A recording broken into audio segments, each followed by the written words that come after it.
এই বছর বিশ্বকাপ জয়লাভ করবো, আমি বিয়ে করবো ইনশাল্লাহ। সারা পৃথিবীতে আমার জানা মতে মনে হয় এরকম দ্বিতীয় জন পাওয়া যাবে না।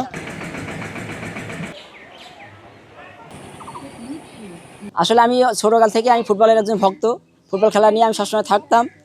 তারপরে খেলা যখন আমাদের আর্জেন্টিনার খেলা আমার খুব ভালো লাগতো, সেই থেকে আমি আর্জেন্টিনার একজন ফ্যান হয়ে যাই।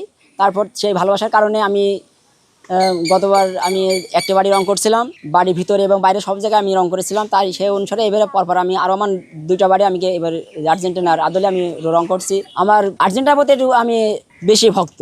আর এবারও আশা করছি আর্জেন্টিনার প্লেয়ারগুলো বেশ সুন্দর খেলছে, এবারও আর্জেন্টিনা জয়লাভ করবে। তিনটা বাড়ি আমার রং করতে প্রায় 3 লাখের উপর খরচ হয়ে গেছে।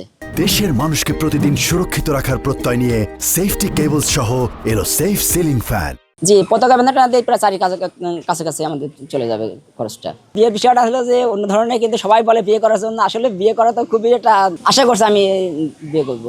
এই বছর বিশ্বকাপ জয়লাভ করবো, আমি বিয়ে করবো ইনশাল্লাহ। দর্শকদের আমি বলেছি যে ফাইনাল খেলার দিন অবশ্যই আমি সবাইকে আমাদের এই বাড়িতে নিয়ে দাওয়াত দিব, দাওয়াত দেওয়ার পর সবাইকে খাওয়ার ব্যবস্থা তৈরি করবো আমি। আসলে এই আর্জেন্টিনার এই বাড়ির কালার তো কোথাও না, এই কালারটা দেখে মানুষ এখানে একটা ছবি উঠছে বা বিভিন্ন ধরনের কথাবার্তা বলছে, সবাইকে আনন্দ হতে লাগছে। গতবার বিশ্বকাপে বলছিল যে খেলায় জিতলে আমি বিয়ে করব, কিন্তু খেলায় জিতলে বিয়ে করিনি। কিন্তু এর জন্য আমি এবারটা বলবো, খেলা হার জিত থাকতে পারে, কিন্তু এই ব্যাটটা যেহেতু মুখ দিয়ে বলেছে, আমিও বলবো আমাকে সুবাদেশে আমার মামু হয়, এবং আমি যেন দেখতে চাই এই ব্যাটটা, সে যেন আমাকে মামানির জন্য নিয়ে আনে। সে যে ইতিহাস তৈরি করেছে, সারা পৃথিবীতে আমার জানা মতে মনে হয় এরকম দ্বিতীয় জন পাওয়া যাবে না। 3টি বাড়িতে সে আর্জেন্টিনার পতাকার আদলে রং করেছে।